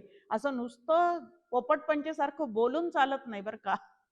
हे सगळ्यांना पाठ आहे, एकमेकांना आपण सांगतो सुद्धा, पण प्रत्यक्ष आपला भाव तसा झालेला आहे का? हरीर करता हरीर भोगता असं माझ्या ठिकाणी खरोखरीच वाटतंय का? आणि जर तसा भाव निर्माण झालेला असेल तर तो जे काही करतो ते माझ्या कल्याणाचं आहे असाच भाव टिकेल की नाही? तर सगळा करता करविता हरी आहे असं जर खरोखरीच माझ्या मनाने ठरवलेलं असेल तर जे काही जीवनात घडेल ते माझ्या कल्याणाचंच तो करतोय असं मला निश्चितच वाटलं पाहिजे. पण इथं मात्र माझं अपेक्षित वेगळं असतं, त्याचं नियोजित वेगळं असतं. त्याचं नियोजित म्हणजे गेल्या जन्मीचं माझं कर्म, त्याच्यावरून त्यांनी ते ठरवलेलं आहे. त्याचं नियोजित म्हणजे तो स्वतः माझ्यासाठी काही करत नाही, पण माझ्या कर्माचे प्रत्येक पुरावे त्याच्याकडे असल्यामुळे ह्या जन्मीचं माझं नियोजित काय आहे ते त्यांनी ठरवलेलं आहे, त्यांनी आखून दिलेलं आहे. आणि माझ्या मनामध्ये मात्र माझं अपेक्षित खूप आहे. मग अपेक्षित आणि नियोजित यांची सारखी चाललेली टक्कर हे आमचं जीवन आहे. मग देवाने माझ्यासाठी असं करावं का? अरे त्यांनी तुझ्यासाठी सगळं किती छान करून ठेवलंय, पण त्याच्याकडे माझं लक्षच नाही. जे मला दिलंय त्याच्याकडे माझं लक्ष नाही, पण जे दुसऱ्याला दिलंय त्याच्याकडे खूप लक्ष. आणि हा इथं सगळ्यात मोठा गोंधळ आहे. आता दुसऱ्याला का दिलं तर गेल्या जन्मीचं त्याचं तसं कार्य आहे. म्हणतात बरं का असं की जन्माला येताना पहिल्यांदा भगवंत विचारतो, तुला तुझं सुखाच्या कर्माचं फळ आधी हवं आहे का दुःखाच्या कर्माचं फळ हवं आधी आहे? आणि आपणच दिलेलं उत्तर असतं ते. मग आता दुःखाचं आधी मला फेडून टाकायचं आहे असं जर मी उत्तर दिलं तर ह्या जन्मी मी खूप छान वागत असतानाही असे प्रसंग माझ्या समोर येतात, कारण मीच ते फेडायचं सांगितलेलं असतं, पण पोटातून बाहेर पाडलं की मी विसरते. तोपर्यंत सोहम सोहम, आणि बाहेर आलं की याचं सगळं विस्मरण होतं. आणि मग एक मोठा एक आक्षेप भगवंतावर, माझ्या जीवनात असं का, असं मी काय केलं? तो म्हणतो मला तुझ्या सर्व जन्माची आठवण आहे. भगवद्गीतेत सांगितलंय की नाही अर्जुनाचं निमित्त करून, तुला तुझे सगळे जन्म आठवत नाही पण मला मात्र तुझे सगळे जन्म आठवतात. जन्म आठवतात म्हणजे त्या जन्मात तू केलेलं प्रत्येक कर्म मला आठवतं, आणि जसं कर्म तसं त्याचं फळ. मग दुराचाराचं कर्म असेल तर त्याला दुःखाचं फळ आहे, सदाचाराचं कर्म असेल तर त्याला सुखाचं फळ आहे. फळं समोर आणून ठेवण्याचं काम तो फक्त करतो. तो आम्हाला सुखही देत नाही, तो आम्हाला दुःखही देत नाही, कारण तो मूळचा आनंद रूप आहे, त्याच्याजवळ सुखही नाही दुःखही नाही. हे आम्ही आमच्या अनुकूल प्रतिकूल भावनेतून सगळं काही निर्माण केलेलं आहे. मग ही सगळी अंतःकरण जर नामसमाधीपर्यंत पोचायचं असेल तर हरी हा माझ्या जीवनाचा करता हरता भोगता आहे. सगळं काही तोच माझं करणार आहे, तो जे काही करेल ते माझ्या कल्याणाचं आहे. ह्या पद्धतीचे विचार जर करत गेले तर त्या ठिकाणी अंतःकरण आमचं हरिमय होण्याचं हळूहळू ट्रेनिंग जे आहे ते तुम्हाला आम्हाला मिळत जातं. हे कोणी करायचं आहे? आपणच आपलं करायचं आहे. नंतर म्हटलेलं आहे की अशी जर आम्ही विशिष्ट मनोरचना करून घेतली नाही तर नाम चालू राहतं, पण हरिविषयीचं प्रेम आतमध्ये जागृत होत नाही. सगळ्यात महत्वाचं आहे प्रेम जागृत होणं. आता अविट साधन म्हटलंय या ठिकाणी, शब्द काय वापरलाय ज्ञानेश्वर माऊलींनी, की अविट आहे, आणि आम्हाला मात्र वीट होतो त्याचा. सारखं सारखं मी तेच घेऊ का? आता बघा, नामाचा संस्कार आधीपासून प्रेमाने जर केलेला नसेल ना तर अगदी वर जायची वेळ आली तरी ते लोक आपल्या मुलांना सुनांना कोणी जर म्हटलं की आता बाकीचं काही करू नका फक्त हरिनाम घ्या, कशाला घेऊ असं विचारतात. काय करायचं ते घेऊन, त्याने मला काय मिळणार आहे, या पद्धतीचे त्यांचे ह्या वयातले प्रश्न असतात, कारण आधीपासून त्याची गोडीच नाही. आता तुम्ही आम्ही सगळेजण नाम घेतो, पण नामामृत गोडी वैष्णवा लाधली. ती गोडी तुमच्या आमच्या चित्तात आहे का? ही हरीची गोडी कधी मनामध्ये निर्माण होईल? नाम घेता घेता, श्री गुरूंनी दिलेलं नाम घेता घेता तो हरी कोणाच्या नामरूपातून माझ्या समोर आलेला आहे, अशा दृष्टीने जो सज्ञान होतो त्याला त्या नामामध्ये खूप गोडी उत्पन्न होते. आणि अन्यथा ज्याला हे कळतच नाही शेवटपर्यंत, त्याचं मात्र चाललेलं आहे मागील ट्रीटमेंट पुढे चालू, तस जे आहे ते पुढे चालू द्या, या पद्धतीने ते चाललेलंच राहतं. मग ही गोडी म्हणजे रस. गोडी शब्दाचा अर्थ आहे त्यामध्ये रस, इंटरेस्ट. नवीन भाषेत बोलूयात की इंटरेस्ट. नाही तर आता सिरियल पाहताना इंटरेस्ट आहे, गोडी आहे, कारण रजोगुण जास्त आहे. त्यामुळे तिथले इंटरेस्ट जे आहे ते इंटरेस्ट आमचे जास्ती आहे, तिथला रस जो आहे तो तुमच्या आमच्या चित्तात जास्ती आहे. पण इकडचे जे आहे ते तेवढे निर्माण होत नाही. कारण काय आहे तर भगवंताविषयीचं भाव, निष्ठा, प्रेम हे अंतःकरणामध्ये कुठंतरी फार कमी आहे. रजोगुण जो आहे तो फोफावलेला आहे आणि सत्वगुण जो आहे तो ऑक्सिजनवर आहे. डॉक्टर काका म्हणतात की आमचा सगळ्यांचा सत्वगुण ऑक्सिजनवर आहे आणि रजोगुण मात्र खूप प्रबळ झालेला आहे. मग रजोगुण जिथे जास्त तिथं प्रपंचाच्या गप्पांमध्ये गोडी आहे, बीसी पार्टीमध्ये गोडी आहे, सिरियल पाहण्यामध्ये गोडी आहे. आणि इकडं मात्र काय आहे, चाललेलं आहे पण जसं चालायला पाहिजे तसं चाललेलं नाही. मग त्या अनुभवासाठी आम्हाला काय करावं लागेल तर नाम हे एक भगवंताला आणि भक्ताला जोडून देणारं एक साधन आहे, हे पण आम्ही लक्षात घेतलं पाहिजे. याच्याही पलीकडे जाऊन आपल्या समोर सगळे संत आणि विशेषतः गोंदवलेकर महाराज म्हणतात की कलियुगामध्ये नाम हाच भगवंताचा अवतार आहे. आता ज्याचं नाम घेतो त्याचं रूप लगेच आठवतं की नाही आपल्याला? मोदी म्हटलं की समोर येतात की नाही ते? त्यांचं रूप आहे ते सगळ्या समोर येतं की नाही आपल्याला? त्यांचं कार्यही आठवतं. तसं राम म्हटलं, हरी म्हटलं की त्यांचं रूप, त्यांचं कार्य, त्यांचं पराक्रम हे सगळं आठवलं पाहिजे. त्यांची भक्तवत्सलता हे सगळं आठवलं पाहिजे. आणि ते आठवत आठवत म्हणजे ते स्मरण करत करत जर आमचं नाम चाललेलं असेल तर ते नाम घेता घेता नामामध्ये आम्ही हरवून गेलो पाहिजे. आता नामामध्ये आपण हरवून जाणं आणि तसं न होता माळ हातातून गळून पडणं. आता गळून पडणं म्हणजे एक तर आळस आला म्हणून गळून पडते, झोप आली म्हणून गळून पडते, ह्या पद्धतीच्या होतात की नाही गोष्टी. आपल्या समोर आहे की रामकृष्ण परमहंसांचं उदाहरण की पूजा करत असतानाच काली मातेशी एकरूप व्हायचे आणि पूजा अर्धवट सुटायची. पण तिथं तो दोष नाहीये, कारण ते एकरूप कोणाशी व्हायचे? काली मातेशी व्हायचे. जिच्यासाठी पूजा चाललेली आहे तिच्याशी ते एकरूप होऊन जायचे. आणि आपलं मात्र इकडं हातामध्ये श्रीकृष्ण असतो आणि नंतर काय होतं, एक छोटीशी गोष्ट की दोघं नवरा बायको घरात असतात, रिटायर्ड झालेले आहे बरं का, दोघं जण घरात आहेत. आता मिस्टरांची पूजा चाललेली आहे आणि पूजा चाललेली असताना दारावरची बेल वाजली. दारावरची बेल वाजल्यानंतर पत्नीने दार उघडलं. बाहेर पतिराजांचे मित्र होते.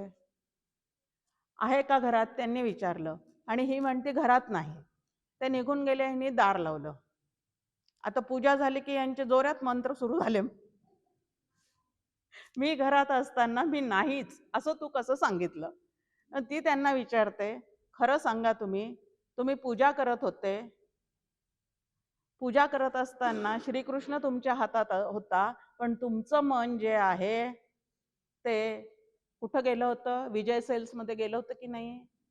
काहीतरी बुकिंग करायचंय, कालच करून आलो, ते आज येतं की नाही? तो वेळेवर येतो की नाही? तिकडे गेलं होतं की नाही? हो गेलं होतं. म्हणून मी सांगितलं म्हणे ते घरात नाही. नुसतं शरीर इथं आहे पण मन मात्र तुमचं इथं नव्हतं. आणि म्हणून मी बरोबर उत्तर दिलं. अशीच आमची पूजा आहे, असंच आमचं नाम आहे. या सगळ्या गोष्टी जर अशा चाललेल्या असतील तर हरीची समाधी आम्हाला कधी प्राप्त होणार आहे? मग इथं आपल्या समोर आहे की ही नामसमाधी जी आहे ती जशी ज्ञानेश्वर माऊलींना प्राप्त झालेली आहे अगदी तशीच तुम्हाला आम्हाला सुद्धा प्राप्त होऊ शकते. पण काय करायचंय त्याच्यासाठी? धारणा करायची. मग ती धारणा म्हणजे कुठली? तर राम म्हणे भोगी, राम म्हणे त्यागी, कर्म न लिंपे तया अंगी. नाम घेण्याची अगदी प्रभाते मनी रामचिंतित जावा. सकाळपासून ते अनुसंधान ठेवायला शिका.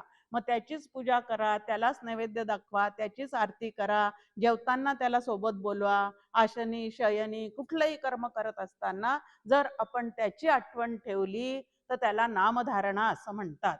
त्यानंतर ही धारणा अशी वाढवत वाढवत जेव्हा त्याला स्थिरता येते, म्हणजे जाणीवपूर्वक त्याला आठवण्याचा प्रयत्न होत नाही पण सदैव त्याचं स्मरण आतमध्ये असतं, तेव्हा ते ध्यानाकडे आमची वाटचाल चाललेली आहे. त्याला चित्त पकडून ठेवतं आणि तिथं स्थिरता आली की त्याला ध्यान असं म्हटलेलं आहे. तोगे तोची तो राम सर्वत्र पाहे. त्या चैतन्याची ओळख पटल्यानंतर ते ध्यान लावून बसावं लागत नाही, तर अखंड अनुसंधान. कुठलाही माणूस दिसला, कुठलीही वस्तू दिसली तरी ज्या ज्या स्थळी हे मन जाय माझे, त्या त्या स्थळी हे निजरूप तुझे. काही जीवनातले व्यवहार थांबवायचे नसतात. परमार्थ करायचं म्हणजे ते तर व्यवहार जसे चालायचे तसे चाललेलेच असतात, पण प्रत्येक व्यवहारामध्ये तो आहे हा जो निश्चय आहे, हा ज्याचा 100% टिकला, तो ध्यान लावून न बसता सुद्धा त्याचं ते ध्यानच आहे. किती छान सांगितलंय आपल्याला. नाही तर ध्यान लागत नाही, मग असं बसू का तसं बसू, हे आसन घालू का ते आसन घालू, ह्याला डोळ्यासमोर आणू का त्याला डोळ्यासमोर आणू, किती अनेक अनेक प्रश्न प्रश्न प्रश्न आणि प्रश्न तुमच्या आमच्या समोर असतात.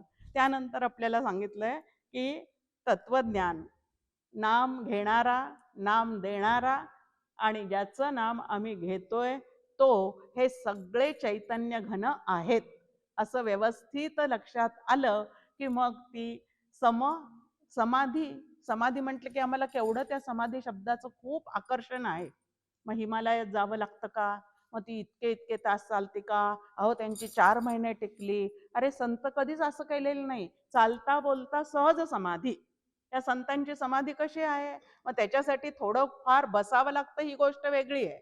हे मोठके निमिषभरी देतू जाय असं बैठकीचं साधन थोडंसं करायचंच असतं प्रत्येक साधकाने. पण अशी बैठक आम्ही किती काळ घालू शकतो? नामाला म्हणा किंवा ध्यानाला म्हणा, किती काळ आम्ही बैठक घालून बसू शकतो? नाही बसू शकत. 3 तास क्रिकेट पाहायला बैठक घालून बसू शकतो. एक पिक्चर पूर्ण पाहायला बैठक घालून बसू शकतो. प्रपंच पुराण एकमेकांना ऐकवायला आम्ही बैठकी घालून बसू शकतो. पण नामसाधना, ध्यान साधना करताना कधी एकदा उठतो असं होतंय. 5 मिनिट म्हणजे खूप होतात ते, काय रे किती वेळ मी बसलो, अशी आमची फजिती इथं सुरू आहे. मग आता इथं की नाम, नामी आणि नामधारक एक रूप आहेत हे आम्हाला तत्वज्ञानाच्या साहाय्याने कळतं. म्हणून नाम घेणाऱ्यांनी नामीचं स्वरूप लक्षात येण्यासाठी तत्वज्ञानाचा अभ्यास करणे ह्याला साधना असे म्हणतात. फक्त नाम उच्चारण करणे हे नव्हे, या तत्वज्ञानाचा अभ्यास करणं म्हणजे नामीचं स्मरण, नामीची ओळख करून घेणं आहे.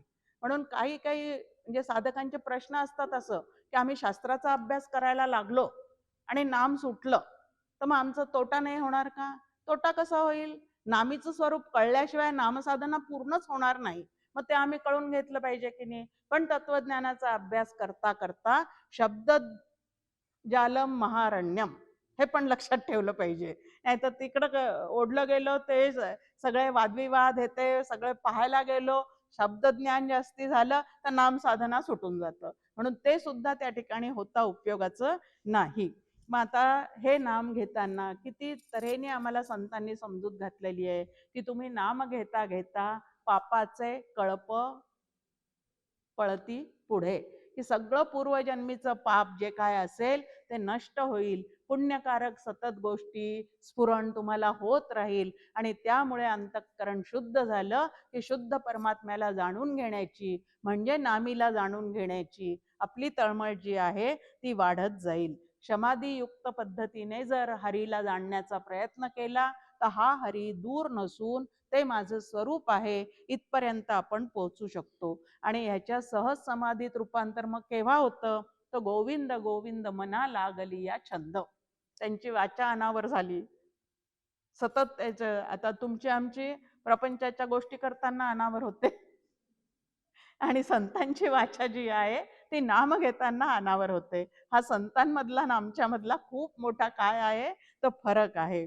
आणि त्यानंतर आपल्या समोर आहे की अगदी सहजता प्राप्त झाल्यानंतर आता कोठे धावे मन तुझे चरण देखलिया. एकदा तिथली गोडी अंतःकरणाला प्राप्त झाली, हरीचं पूर्ण स्वरूप लक्षात आलं, माझ्यासाठी तो कुठल्या नामरूपातून आलेला आहे ह्याचंही पूर्ण ज्ञान झालं की तिथून आमचं चित्त कितीही प्रयत्न केला तरी हलत नाही. सुरुवात आमची कितीही प्रयत्न केला तरी लागत नाही. आणि नंतर मात्र पूर्ण अंतःकरण ह्या पद्धतीने तयार करून आम्ही जेव्हा नाम घेतो त्यावेळेला एकदा तिथं जे रमलं की तिथून परत वापस यायला पाहत नाही. या सहज समाधीपर्यंत तुम्हाला आम्हाला पोचता येतं. आपला विषय होता आजचा नामधारणा, नाम ध्यान, नाम समाधी. नामाच्या ठिकाणी चित्त स्थिर करण्याचा प्रयत्न याला धारणा असे म्हणतात. त्या प्रयत्नांना यश येऊ लागलं आणि चित्त स्थिर झालं की त्याला ध्यान असं म्हणतात. आणि नामधारक, जीव, चित्त हे साधन हे सगळं चैतन्यमय आहे असं सतत लक्षात राहिलं की तेच आमचं समाधीचं स्वरूप असतं. मग सहज चालता बोलता समाधीचा अर्थ समधी, धी म्हणजे बुद्धी, त्या बुद्धीचा सर्वत्र सदा समत्वानी हरी भरलेला निश्चय होणे ह्याला समाधी लागणे असं म्हणतात. प्रत्यक्ष ती तशी लागली नाही ते गोष्ट वेगळी, पण असा बुद्धीचा निश्चय झाला की आम्ही समाधी अवस्थेतच आहोत. जय जय रघुवीर समर्थ.